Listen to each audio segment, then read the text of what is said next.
And we're recording. So tonight's guest is Karl Rehn of KR Training.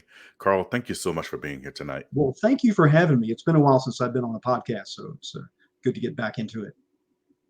I'm so glad to be the one to help you tell your story.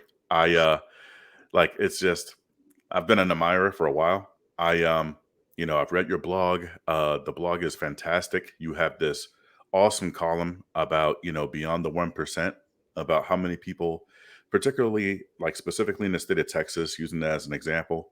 Um, but it could probably be extrapolated to the rest of the nation. Oh, it's Um, universal. I would imagine so. Absolutely. And also, you're a musician. You're an author. You've released like some really influential work here. Like this right here is Strategies and Standards of Defensive Handgun Training by Karl Rehn and John Dobb. This right here is the 2023 edition, and um, this was a really really good and easy book to read. Well, thank you. So yeah, it was very, very easy to follow along. It was not condescending. It didn't try to confuse me with gigantic words or, there were a lot of pretty pictures. I really dig that. Well, the part of the reason we made the new version is we made the graphics a lot bigger and a lot easier to see. The layout of the first edition was everything was crammed into small print, small pictures, and number one complaint people had, and so we added 40 pages of new content. We also kind of made it easier for everybody to look at, and particularly the graphics. Yeah, absolutely. And so KR training out of Texas. Like what part of Texas again? What was it? Dallas, Fort Worth area? No, we're central. We Okay. are an hour from Austin. We're an hour Okay. from College Station. We're 2 hours from Houston, 2 hours from Waco, 2 hours from San Antonio, which puts us in the middle of about 10 million people, like the most populous area of the state. So we're central to all and convenient to none, is the way I like to describe it. That everybody has to drive an hour or two to get to me. But because we're out in the middle of nowhere, so to speak, that's why we still have our facility after 20 years. That all of the outdoor ranges that I used when I was a young man in Austin, they're all gone. Civilization, growth, land prices, they're all shut down. Same thing, Houston. There's a bunch of ranges that used to be there that aren't there anymore. That when you're in a state that's exploding with population, large chunks of uninhabited land quickly get turned into subdivisions, or people move in downrange and complain. And either way, Hmm. it's just hard to keep outdoor ranges going. And with no disrespect to indoor range owners, there's just a lot of stuff that you can't do at an indoor range. You can't do much good instruction. It's noisy, it's crowded. You can't even often get some of the ranges. You can't even get two people stand next to each other in the little booth there. And so I just I prefer outdoor range teaching. I prefer having some freedom of movement and less noise and all of that. Of course, in the summer in Texas, people want to be indoors because there's air conditioning, and that is a problem. I know that's definitely an issue. We're seeing class demand drop precipitously as the temperature hits 100 here. Yeah, I've been seeing the same thing. Um, Can you tell me a little bit about, just for the folks, the listeners and the viewers that aren't familiar with the name of Karl Rehn, can you tell us a little bit about how you got started in this thing? Oh, let me see if I can get it down to like 5 sentences. That's let's see. I got out of college. I had money and time. I got interested in shooting. I ended up shooting USPSA because there was a club and I found them. And I was fortunate enough to get some coaching from World Championship McCormick and a few other folks. And within about 3 years of getting started in shooting, then I was found myself at the Steel Challenge World Speed Shooting Championship. Chip convinced me to go shoot that match, and then they passed concealed carry in Texas, and all of a sudden there was a huge demand for firearms training. And so I had started doing a little bit of training, and then in the mid '90s, when it was huge demand, millions of people that wanted training, well, it just made more sense to basically stop shooting USPSA matches and spend all my weekends teaching classes. And by the turn of the century, 2001, 2002, we had cobbled together enough nickels to be able to put a down payment on a big piece of property outside of town, far enough outside of town we thought we might survive out there for a while. And so we bought a permanent piece of land, and built a permanent training facility out there. And pretty much since then, I've been running classes almost every weekend for the last 20 years or so. And fortunate enough, Tom Givens and Masad Ayub and a few other big names of my elders, the previous generation of trainers, thought that I was not a complete moron and invited me to present at the Range Master Tactical Conference, and done other things to help me out. Masad Ayub's been great for mentioning me in articles and things like that. And over time, now I guess I'm now more of an old guy than a young guy. I'm almost 60 and almost more than 30 years in the business. And so now I'm more on the other end of it, helping younger instructors try to get them started right, and do a lot of mentoring with my instructor staff, and bringing up John Dobb and Dave Rychek and a few others that are training with me or have flown the coop and are working for other companies now as well. Doug Gregg just started working for Steve Moses and Palisades Training Group, as well as KR Training, as well as Crosshairs Texas. So I've got a few of my instructor team now that are working for multiple businesses. Tracy Thronberg works for IUB every now and then as assistant instructor as well. Man, fantastic. Like that whole instructor cadre, I found that it was some of the most well-educated and professional instructor cadres that I've ever interacted with. Like every time I meet those guys, usually it's at TacCon, but every time I Right? meet some of those guys, they end up being extremely professional, extremely knowledgeable, just really cool dudes to hang out with. I Well, wouldn't that's want to have a good. beer with. That's good. Yeah, We that's don't the type really of have guy a you want to have a hiring plan as much as people show up and they see what we're doing and they like what we do and the way we do it, and then they sort of invite themselves back. That's kind of people come out, and I've got a few people now that are in my intern program. They come out and they work for free for a while, and if they work for free enough and we think they know what they're doing, then I'll have opportunity to bring them on as an assistant and actually pay them. I have the distinctly non-profitable idea that 4-to-1 is a good instructor-student ratio. So pretty much every class we work, you take the number of students that are enrolled and divide by 4, and that's how many staff I bring on. So it's at odds with the industry model of teach 24 students with one instructor. Uh, I'm not a big fan of that model. I'd rather give people a little bit more attention and more consideration. And so I work a lot of staff, I work a lot of instructors, and that's helped a lot of these folks get a lot of good experience and made them capable of teaching on their own. One thing I've been doing the last couple of years is I've been tasking a lot of my staff to teach as a lead instructor more often. And that's been really good for them, and it's good for me too. It gives me a little time off where I can go be an assistant instructor and just watch the line and do all the behind the scenes stuff while they're standing out front teaching. Yeah, that's always a lot of fun. Yeah. Um, so as far as like newer students goes, training new students, I see that you have an absolute ton of experience doing that. I really enjoyed your there was a lecture that you had at TacCon a couple years ago, as far as like training new students, particularly with concealed carry. You had some really great points there as well. Um, let's see. I think that as far as when it comes to newer shooters, in the pre-show, we were talking a little bit about like really trying to influence the culture, right? Can we speak a little bit more to that? Um, Yeah, I mean, there are many people that are new gun owners, but they're not in the gun culture. And what I mean by that is they went and bought a gun and they've got it on the shelf, or they put it in the closet, or they have it to show around to friends or whatever. Hey, come over to the house, look at my new gun that I bought. But they're not in the training culture yet. They're not in the idea that, well, I should go to the range and practice to meet a particular standard, or I should at least take one class a year to keep my skills sharp, right? They're not thinking that way yet. They're in the I've got the gun and therefore my problems have been solved.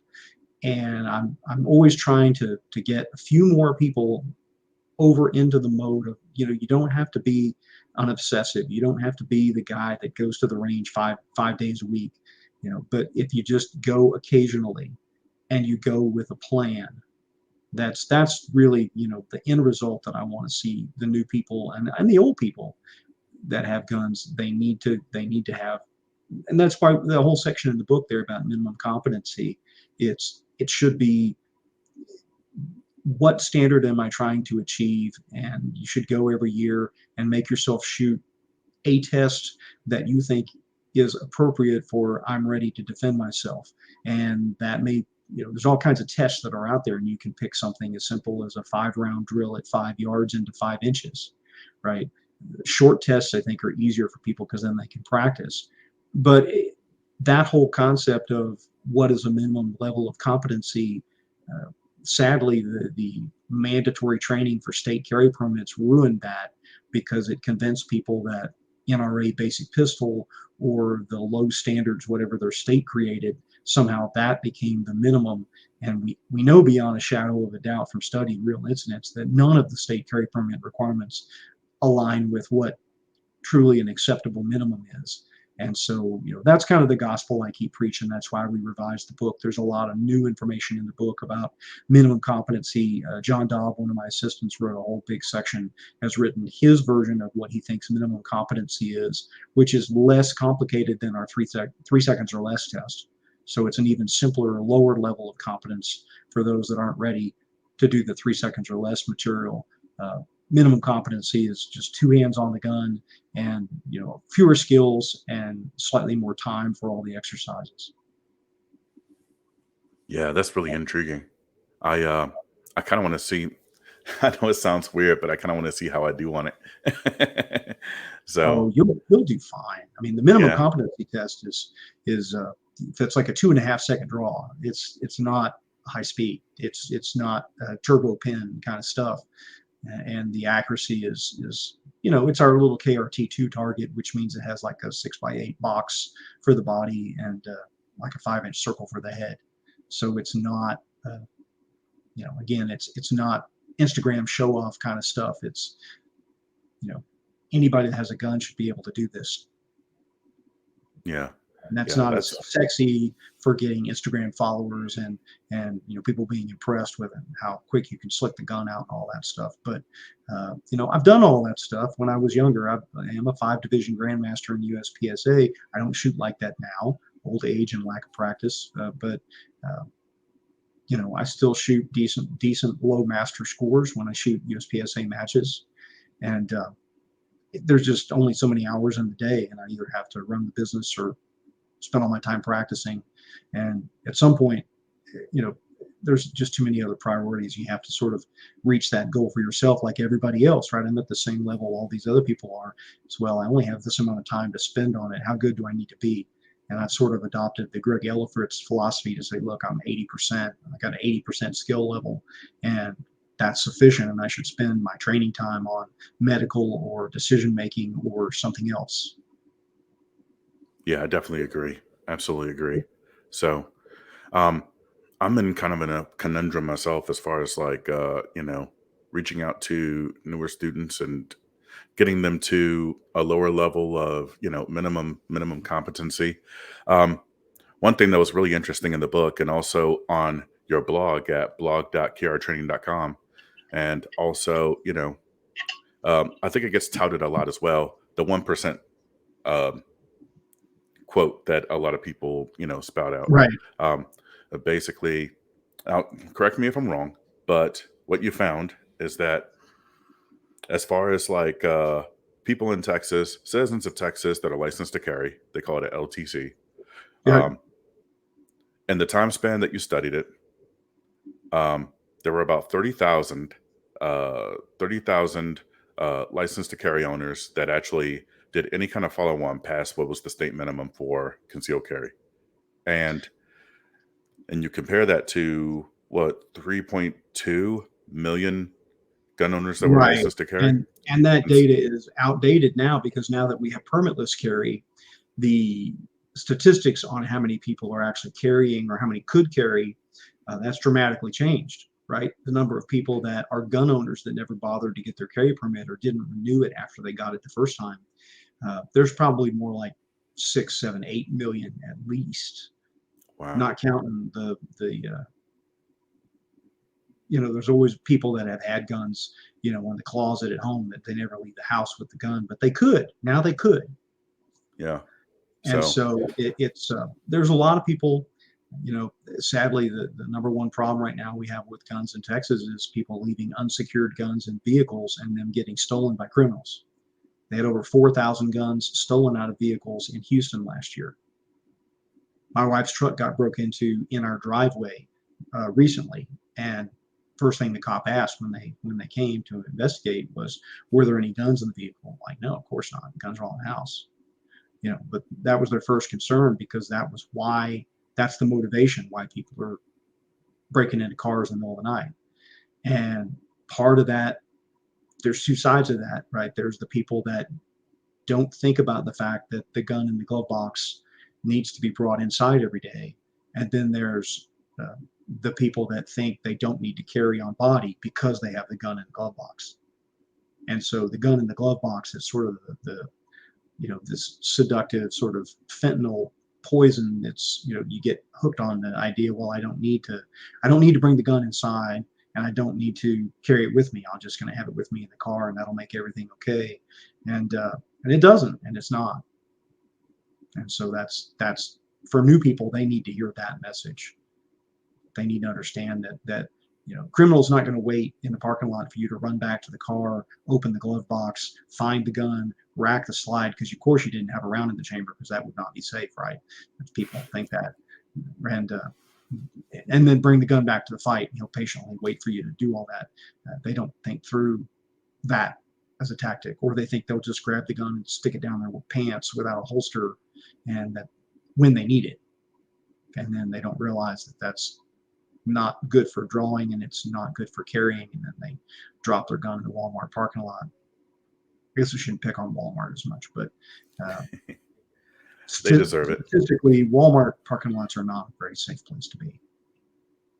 Yeah, they deserve it. In any neighborhood at any time. Sorry. Yeah. So why do you think that is? Why is it that, most folks, it seems like there's just kind of like a very cursory look at this problem, instead of actually taking a look at what violence looks like and what skill looks like.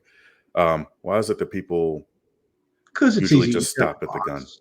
It's easy to check the box and then go on and ignore it, right? Psychologically, it's comforting. Well, I've got a gun. Okay, problem solved. Back to the football game, right? And it's easy.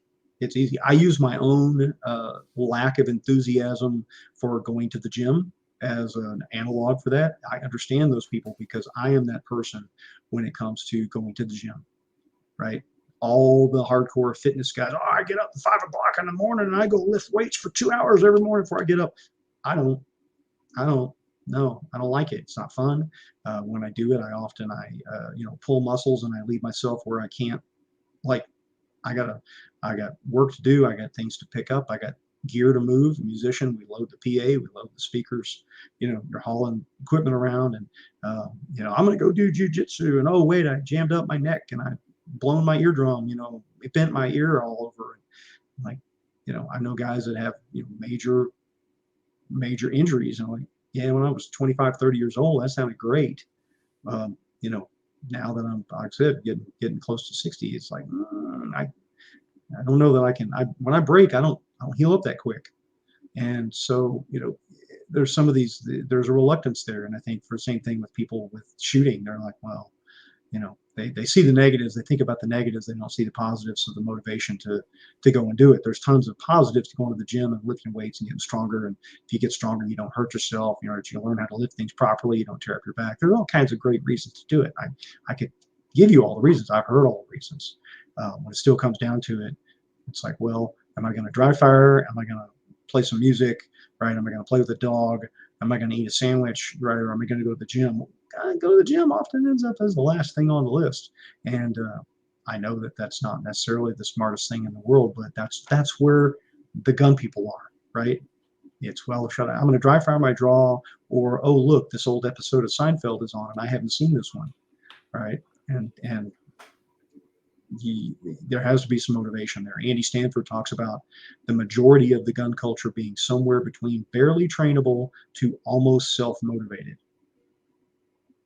And I think that's brilliant. That describes a lot of gun owners, and it doesn't make them bad people. That is just where they're at. he he said it in reference to including like law enforcement officers, law enforcement instructor class he taught for us recently. That and the law enforcement instructors that were in the class, some of them laughed and said, "Yeah, that's half our department." Right? Because even Yeah. for cops to carry a gun on duty, the gun is not, what do I need to be good at? Well, I need to be good at wrestling people in handcuffs. I need to be good at dealing with mentally ill people, right? And if you haven't had to shoot anybody in a year or two or 10 or 20, then you think, well, do I, I have it with me. If I get it out, wave it in the direction of the person he'd shoot and pull the trigger, it's probably going to work. Everything's fairly close range. So they think, well, I got this, right? So I'm going to spend my time on something else. It's all risk assessment. And, Yeah. maybe they're not wrong. It's Yeah.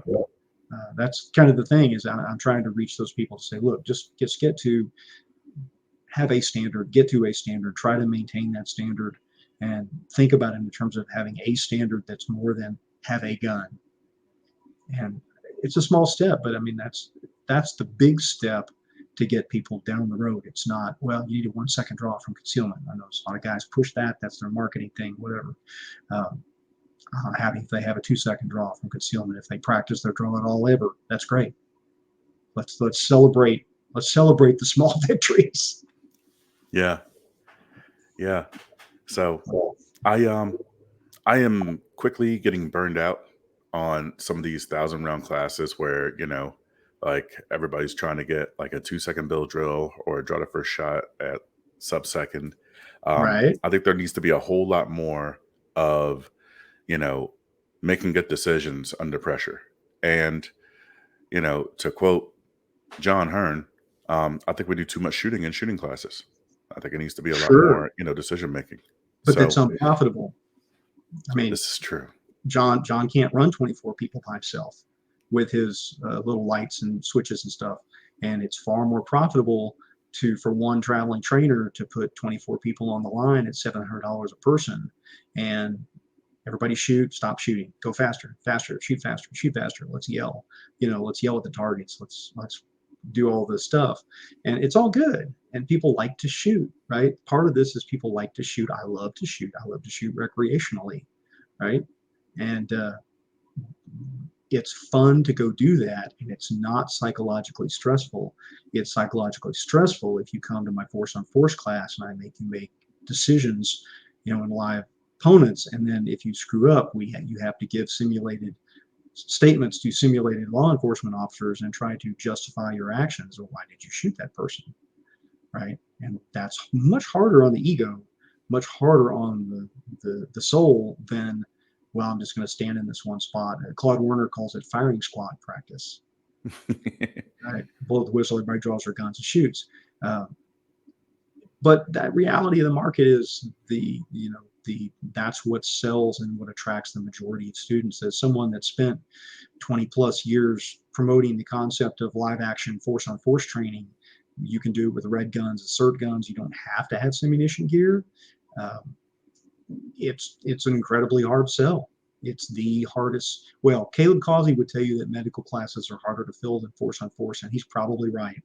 And that's doubly unfortunate that most people would benefit from a medical class more than they would benefit from a force on force or a shooting class, or particularly a carbine class.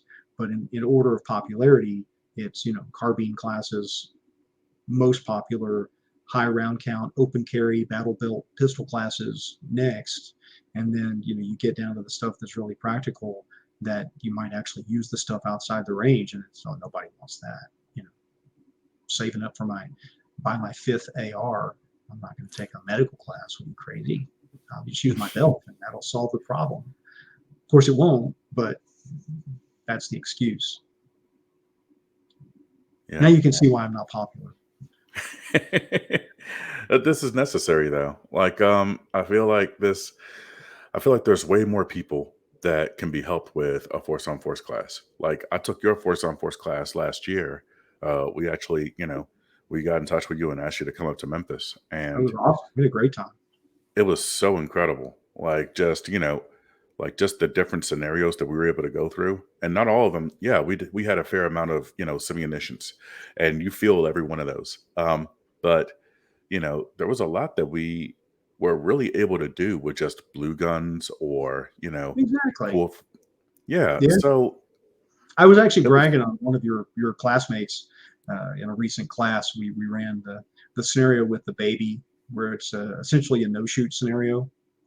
And I don't know if you remember this, but it was a lady in the class, and she solved that scenario in a way that no one had ever solved it before, and it was really effective. And I tried to uh, show that to the students after we ran the scenario, uh, because she really had good communication and good body language, and I'd never had anybody pull me in with the conversation and allow me to let them get that close where she was able to snatch the baby out of my hands, because I was always concerned about being shot or pepper sprayed or whatever, and she did an extremely good job on that. So if you're out there listening, you do a good job. She's one of your podcast listeners. I'll send her a link to this podcast. Yeah, that was really good. That was a high point for me, and that particular scenario usually frustrates students quite a bit. And she was not frustrated at all. She had a plan, and she was just on point all the way in. Man, that was that was so cool. It was so cool to watch too. um, yeah. So as far as like, let's see. So But we can let's talk think. about my adventures with the Taurus G3 if you want. That's my latest adventure. Well, before we go on to that, there was something we were talking about in the pre-show. That what was it? So as far as the role play is concerned, I want to ask you a question about, like, as far as students that are looking for good roll on roll, good force on force training or good role play. Are there any tips that we can look for? Like, how do we know the good stuff from the bad stuff? Well, there isn't any stuff. That's the problem. Is there just aren't any classes out there. There's only a handful of people that do it, because there's no money in it. Unfortunately, I'm going to go to Nebraska in September, and uh, John Holshin is really good at it, but can't fill classes on the road, so he only teaches that stuff at home occasionally. Even though he's, like I said, really good at it. Eric Pekizer up in Minnesota does a really good job with his training, but again, he doesn't travel. He's mostly there, at home.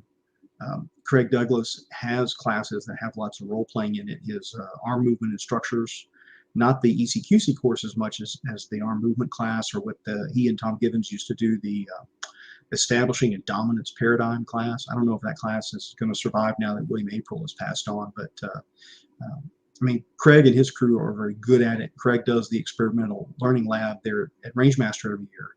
And Dave Rychek, one of my guys, is one of his regular role players for that.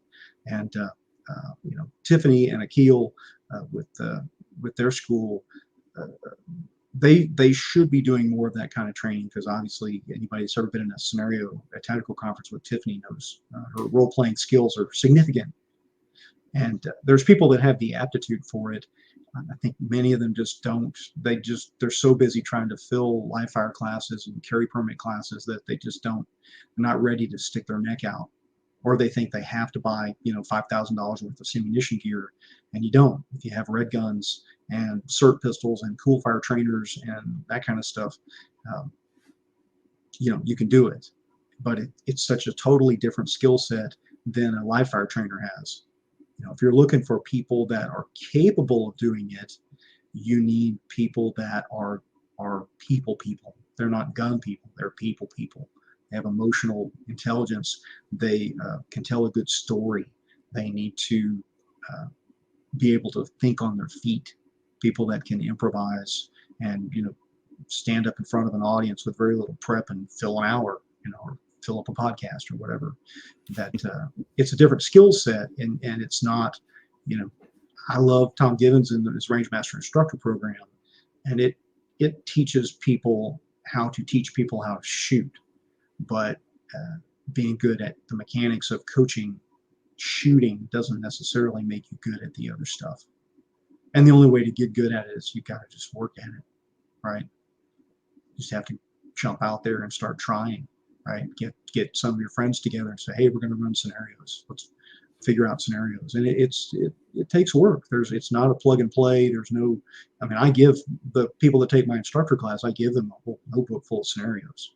So in that case, people that have taken that class with me have no excuse for at least not having a starting point. But the first time you know stick your neck out there to try to run a scenario, it's a totally different experience than running a firing line. And I think that's part of it. That it is a different skill set completely. Yeah.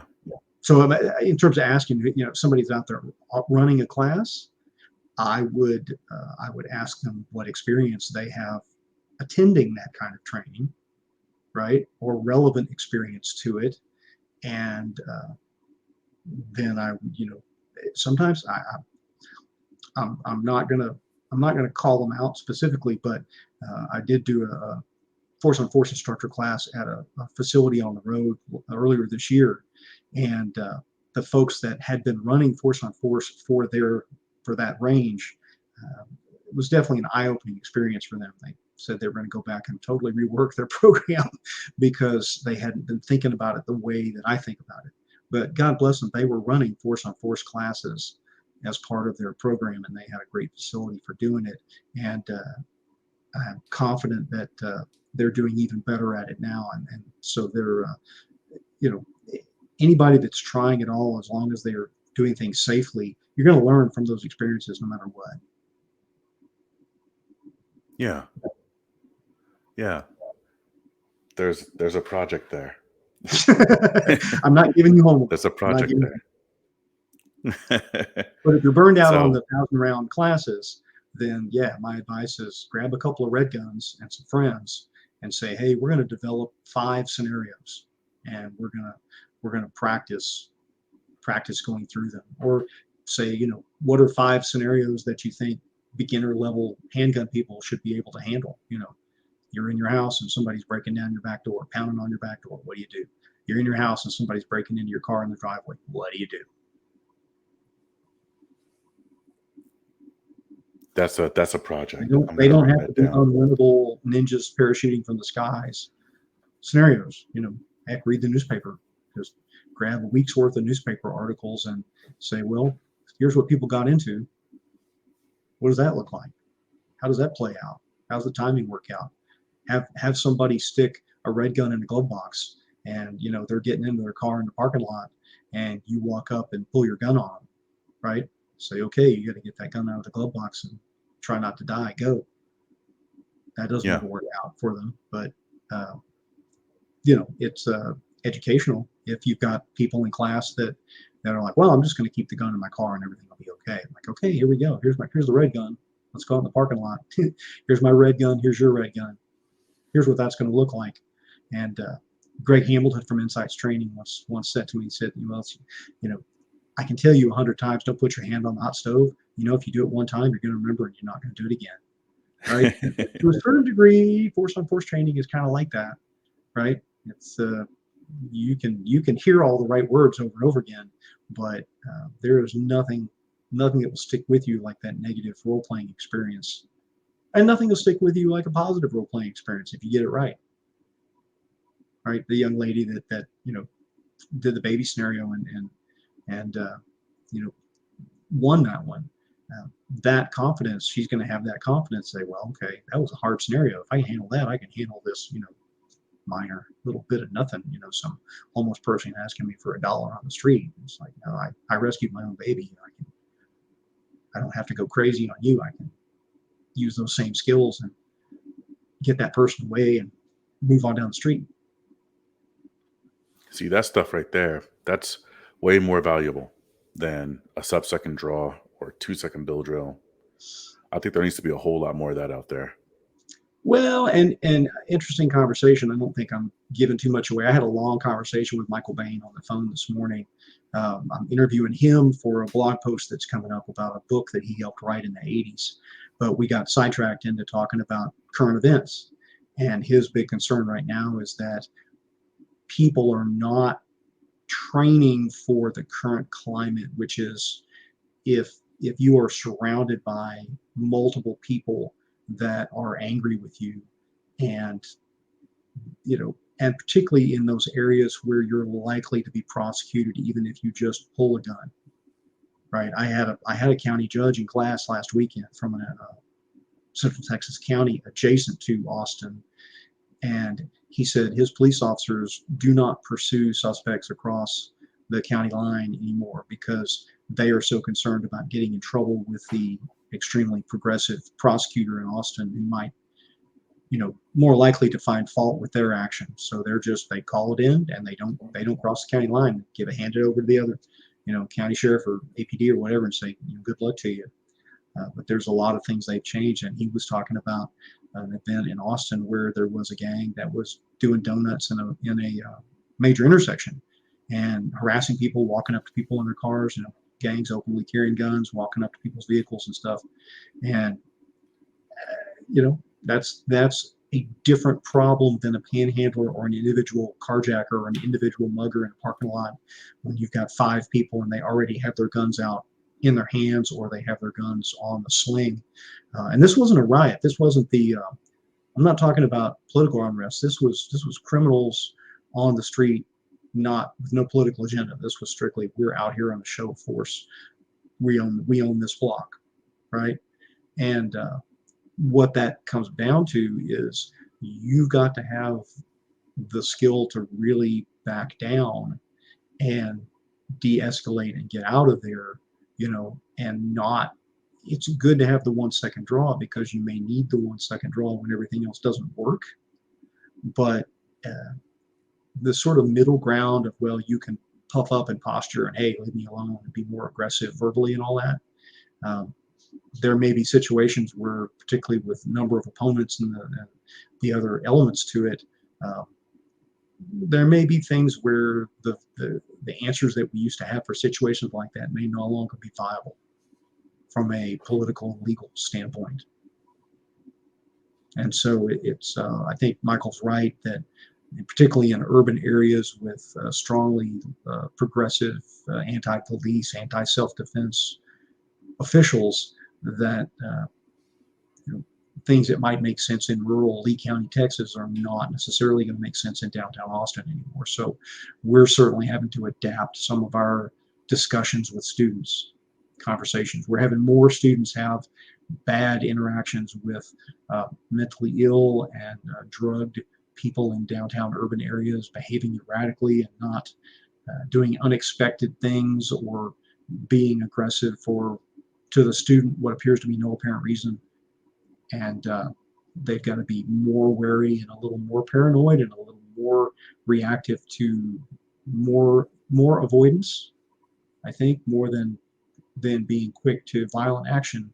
But they still do need the skill, right? If your draw is 3 seconds because you're carrying it way down your pants because you're thinking that you don't, that was a discussion we had in class this weekend, appendix carry, right? Everybody's trying to shove the gun further and further down their pants now so they can wear normal clothes, and that's all good right up until you need to get it out quickly. And so if you have to undo your belt, open your pants, pull out your shirt, if you know it's going to take you 3 seconds to do all that, then you better be adjusting your tactics accordingly, right? Don't be getting into 1 second draw situations if you have a 3 second deep carry draw. Does that make sense?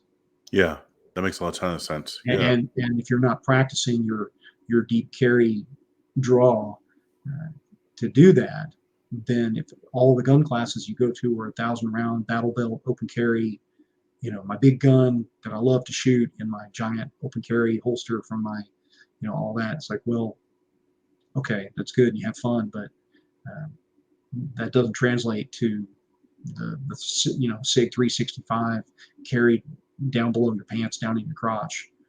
And so again, people need to have perspective. You can go have fun, that's all good, but skills don't all translate. Everything doesn't translate perfectly. Yeah. Yeah. This is why I'm unpopular.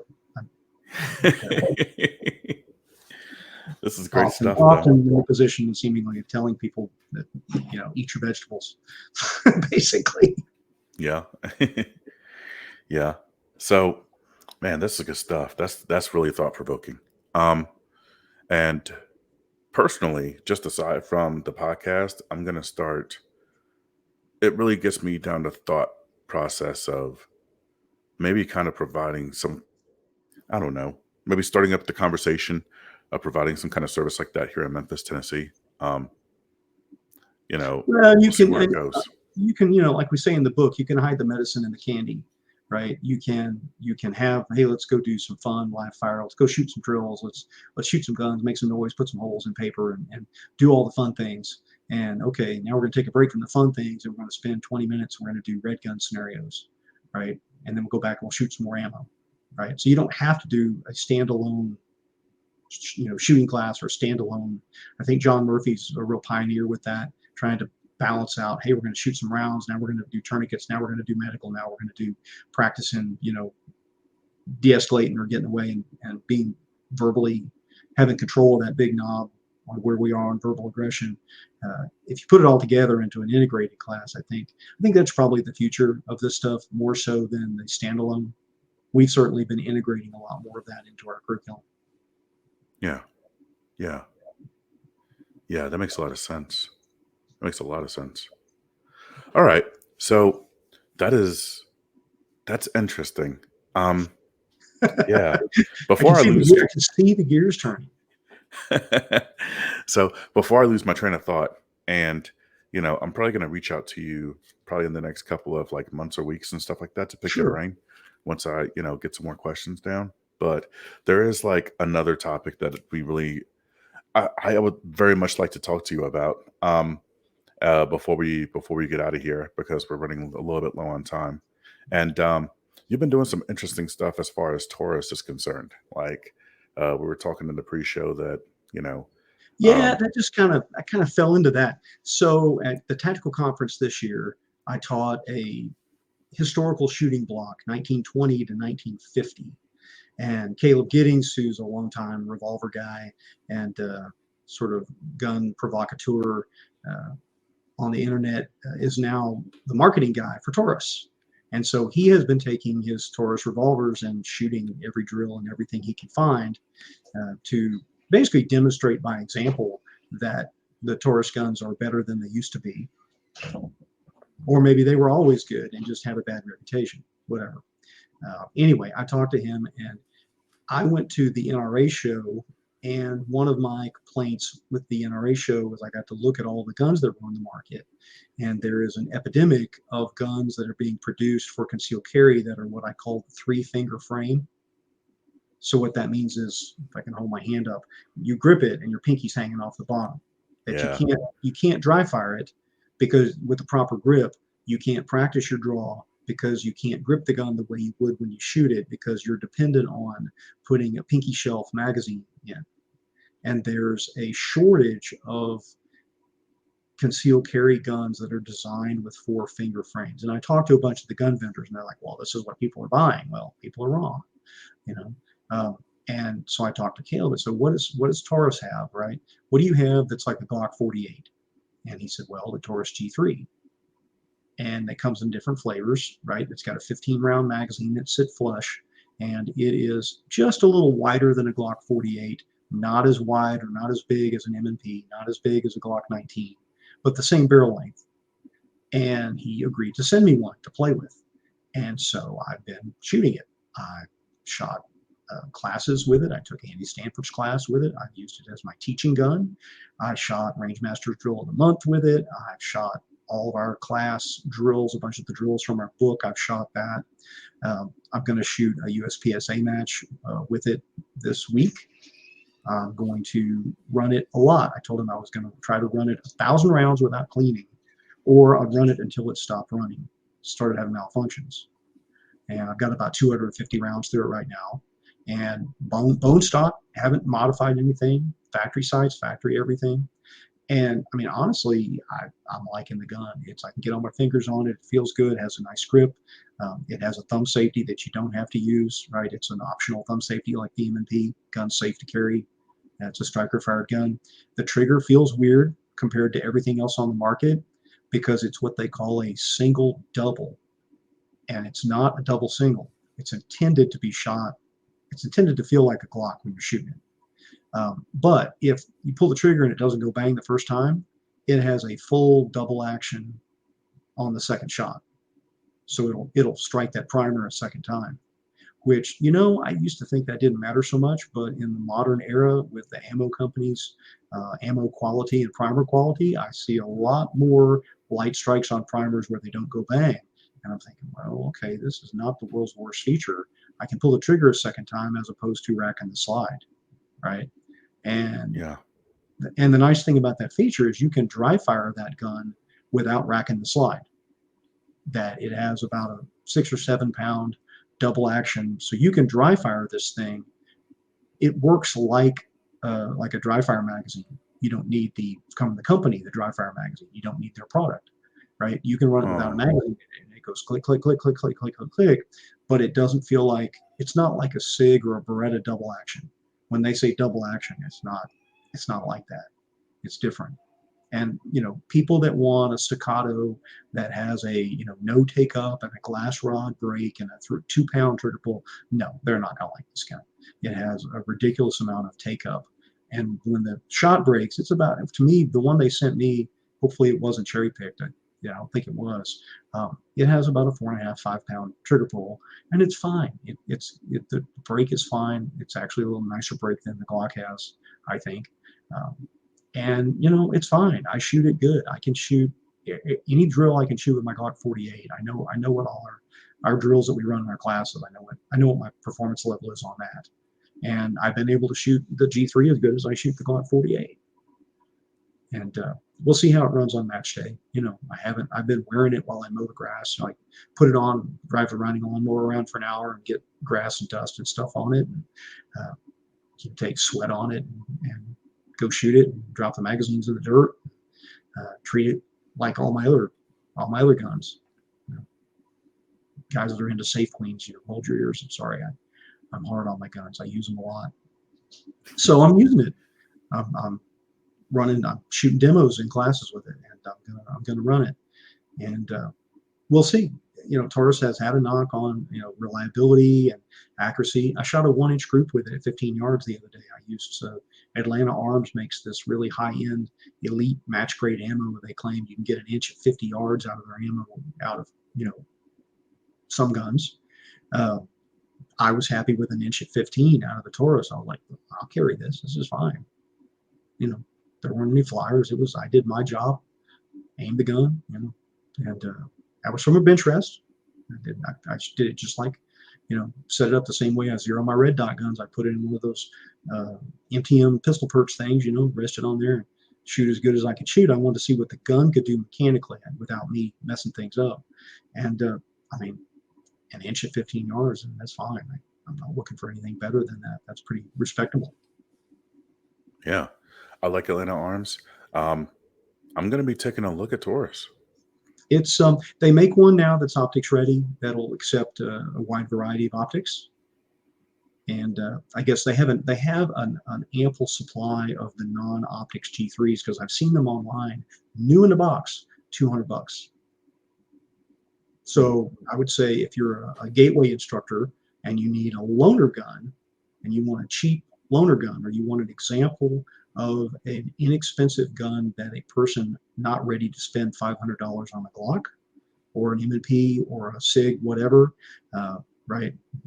Those are the ones we recommend. Smith & Wesson, Glock, and SIG are our main go-tos for what I want to buy a gun. But however, it's hard to argue with most of the other guns that are in the $200 to $300 price range. They're not this good.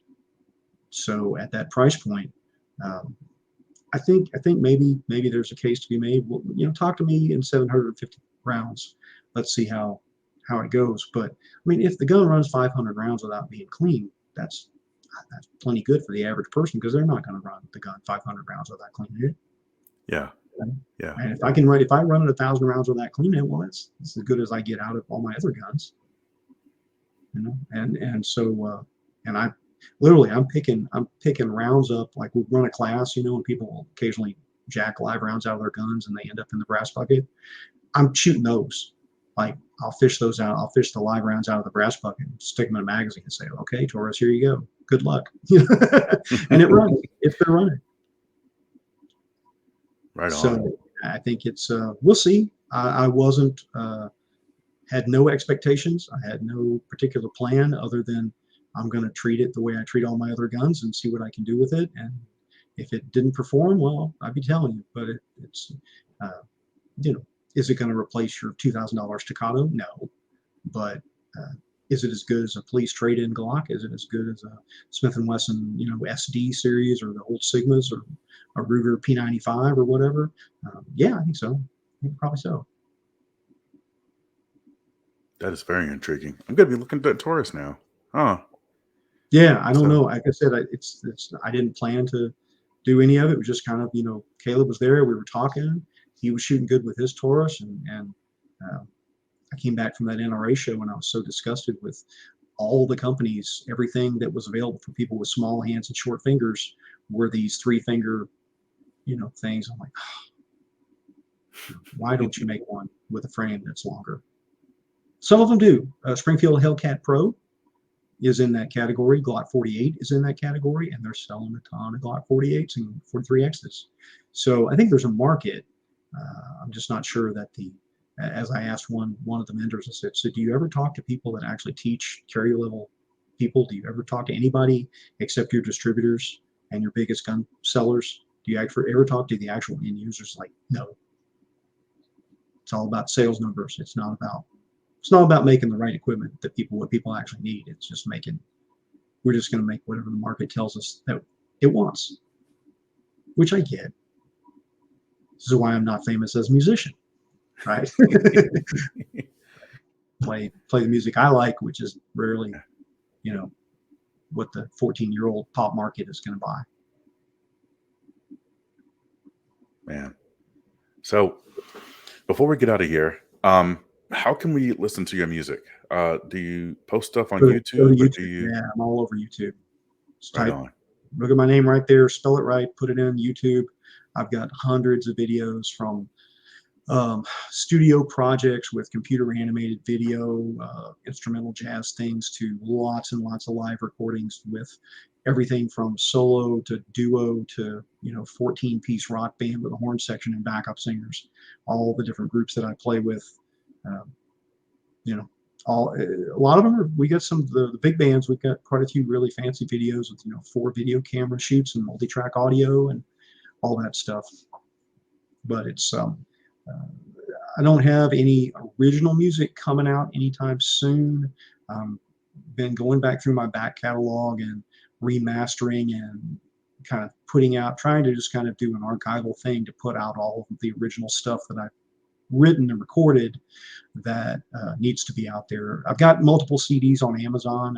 If you look me up on iTunes and Spotify and all that, I've got multiple releases there. So any of the streaming services, all my stuff is there.